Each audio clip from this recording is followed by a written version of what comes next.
Kita sendiri tengok introduction dengan jerk, editing jerk.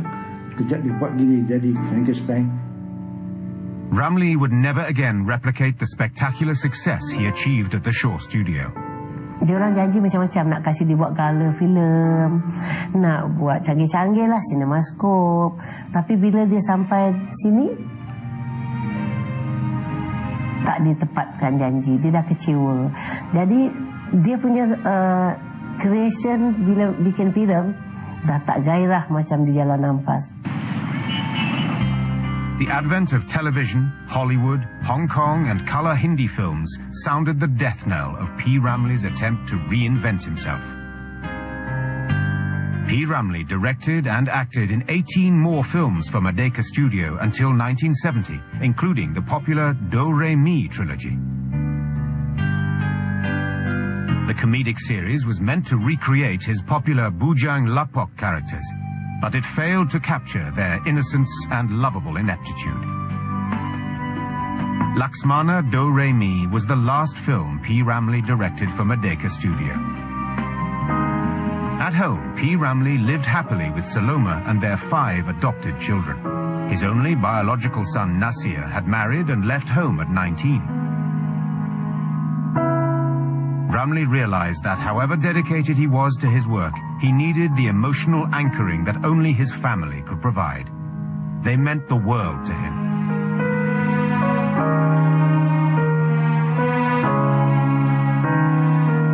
Dia sayang betul anak-anak dia. Dia suka pijak baring, dia tiarap ke sini. Nanti anak-anak dia dipanggil lah, pijak lah. Yang Sazali, yang picit lah, yang si Sabarudin tu kan pijak. Jajah, pijak. Dengan saya sekali pijak dia. Picit dia. Itulah dia kesukaan. His son Sazali was his biggest fan. Otak dia macam dipunyai oleh tuan luar biasa. Tengoklah anak dia sendiri pun tak ada ikut jejak dia. Daddy saya, dia segak, handsome. Saya tak handsome. Ramli liked to pamper his children, but he would be very strict when it came to music and schoolwork. Dia kalau ajar dengan anak-anak dia memang serius. Baik kira-kira pelajaran sekolah maupun muzik. Dia tak boleh main-main. Dia boleh dah pukul saya, dia pujuk saya balik lah. P. Ramli tried to teach Nasir and Sazali to play the piano, but quick-tempered Ramli would get really annoyed when they played badly. He would thump them both, but according to Nasir, it was him who usually got it worse. Jadi masa saya lah. Bapak yang bergeram, saya kena. Tapi kalau orang buat hal, saya yang kena. P. Ramli mesti cari saya juga. Pukul dia bukan pukul tu teruk ke? Satu hari saya tengok, saya pergi rumah dia tengah pukul Nasir. Pasal rambut panjang. Dulu Nasir rambut panjang. Bila saya sampai, dia stop. Dia tak dipukul Nasir. Despite Ramli's domestic upheavals, Ahmad Nawab, Ramli's longtime friend, was privy to the star's other eccentricities. Dia punya favourite tu timikai. Timikai dengan kicap. Dan dia taruh cili kering sikit, dia cecah. Every time dia datang, dia kata, Ahmad, aku nak datang rumah. Saya prepare itulah. Dan dia punya favourite gunting rambut. Yang jadi mangsa je Nasir lah. Dia gunting macam mana passion. At home, when Ramli felt like eating a particular cuisine, he would call up Mariani, his sister-in-law, who he was once in love with. Ramli ni dia very loving. Dia tak suka Saloma kerja teruk di rumah, macam masak-masak, sibuk-sibuk semua. Dia adakan orang gaji. Dia tak, Saloma sentiasa make up aja, cantik, duduk buat tatting, buat labuci, gitu aja. Dia tak suka macam Saloma kerja-kerja. Yang kena dera saya lah. Bila nak masak lauk yang kesukaan dia, saya kena datang lah masakkan dia. Saloma duduk diam-diam cantik aja. Gitu. Itu dia punya perangai. P. Ramli punya perangai. Pampering Saloma was Ramli's way of showing his love for her and keeping his family together. This was important to Ramli, who felt that he had already lost one family, his friends at Shaw Studio in Singapore, whom he still missed dearly.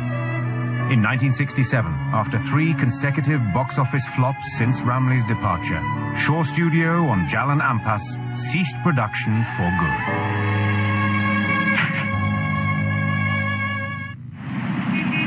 was the era of the swinging 60s and the world invasion of rock, soul, pop, reggae, and blues music.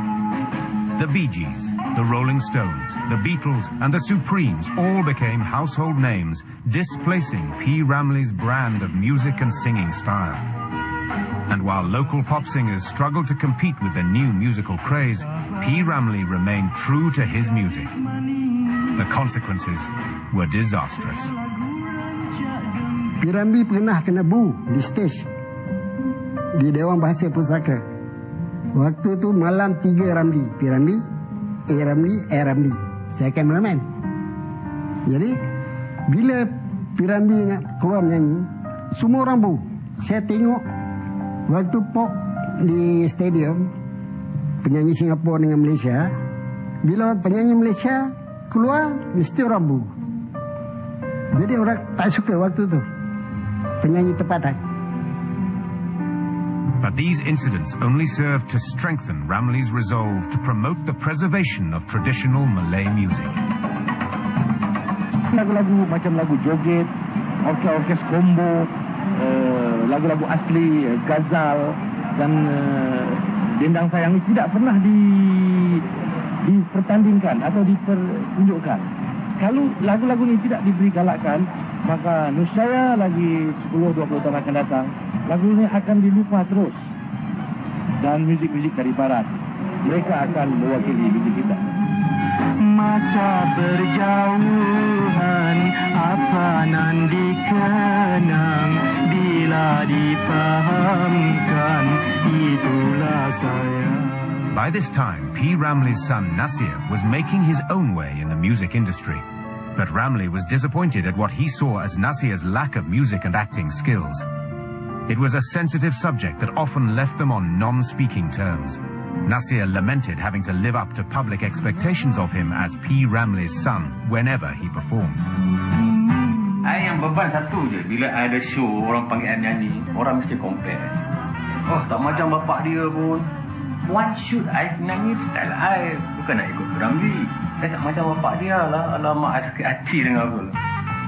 P. Ramli made it clear he had no interest in Nasir's brand of music. But Nasir caught him hiding behind a pillar at the Merlin Hotel to watch him play one night. Minta I dekat apa? Tak nampak I tahu dari dia P. Ramli. Dia buat macam ni tau.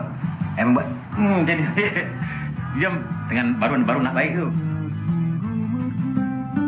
As their love-hate relationship continued, P. Ramli felt his son slipping further away from him. Dia dengan Nasir ni kurang sikit, kurang rapat. Tidak duduk, cerita apa, tak ada. Dia yang rapat betul Sazali.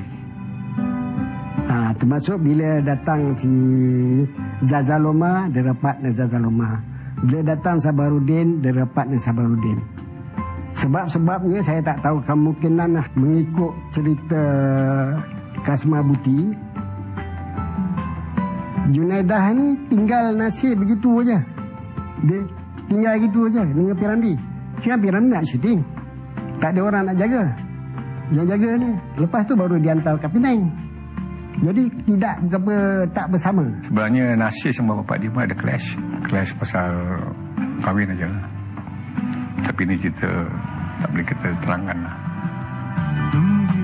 Nasir was not the only relationship Ramli held dear that seemed to be slipping away. In 1968, Ramli's longtime recording company, EMI, decided not to renew his contract when it ended. It was a big shock to P. Ramli. Zdewan kata dia, I don't think, saya tak ingat EMI want to do your recording sebab dia punya lagu dah tak laku lagi dah. And then dia punya voice pun orang tak terima. So waktu tu saya tengok muka dia merah dah. I feel so upset tengok P. Ramli make so much money for EMI. Then dia boleh cakap begitu. P. Ramli swore he would never again work with EMI under any circumstances. It was the ingratitude that stung him more than the rejection. Ramli concentrated on his films, doing everything he could to reach out to his audience. He introduced significant changes to his themes and portrayed multiracial settings in Sesudah Subuh and Gerimis, but the audience was not moved. Then he tried a Hitchcock-style thriller in Dr. Rushdie and even a raunchy theme in Gelora, but the audience was too besotted with foreign movies to notice. Rejected for his singing, acting and directing, Ramli's humiliation was complete. With one fell swoop, his status had changed from idol to fallen star. Bini Syowingok tunjuk pada P. Ramli surat tu, kontrak P. Ramli tidak boleh disambung lagi. Sign oleh Ja'far Abdullah.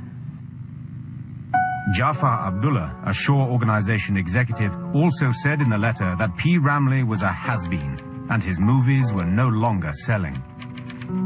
Ada satu kawan abang masuk kerja di Shaw Brothers, dapat fotostatkan surat tu, abang dapat baca. Memang surat tu betul-betul macam nak membunuh P. Ramli. P. Ramli punya filem sentiasa laku. Yelah, dia nak perkecilkan dia. Katalah macam-macam kan.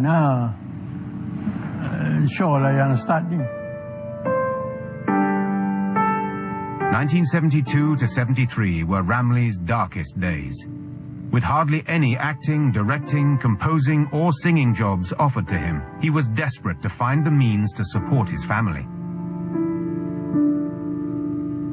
P. Ramli sang at weddings with Saloma, acted as compere for stage shows and became a judge for acting competitions to make ends meet. Nasir did not realize how broke his father was. Saya pun kadang-kadang jumpa dia tak pernah bilang yang dia susah apa, dia act normal kan, jadi saya tak tahu nak predict macam mana dia. Dia tak pernah cerita dia punya kesusahan. Macam mana susah dia pun dia pendam ke. Ini P. Ramli. Yet Ramli's critics were relentless. There was very little sympathy for him. The Ramli skeptics among the journalists were almost gloating in their review of his fall from grace. P. Ramli memang kecewa dengan wartawan. Kecewa dengan saya sendiri pun kadang-kadang saya nak jumpa dia pun susah, dia malas nak jumpa wartawan. Kan? Apabila ada satu pengkat tu, dia ada dalam studio tu. Dia tengah mengubah lagu, mencipta lagu kan. Apabila saya masuk dengan wartawan tu, dia lari. Dia tak nak jumpa. But P. Ramli was fortunate to have found a friend, fan and benefactor in businessman Dato H.M. Shah. They set up a Malaysian film enterprise called Perfima.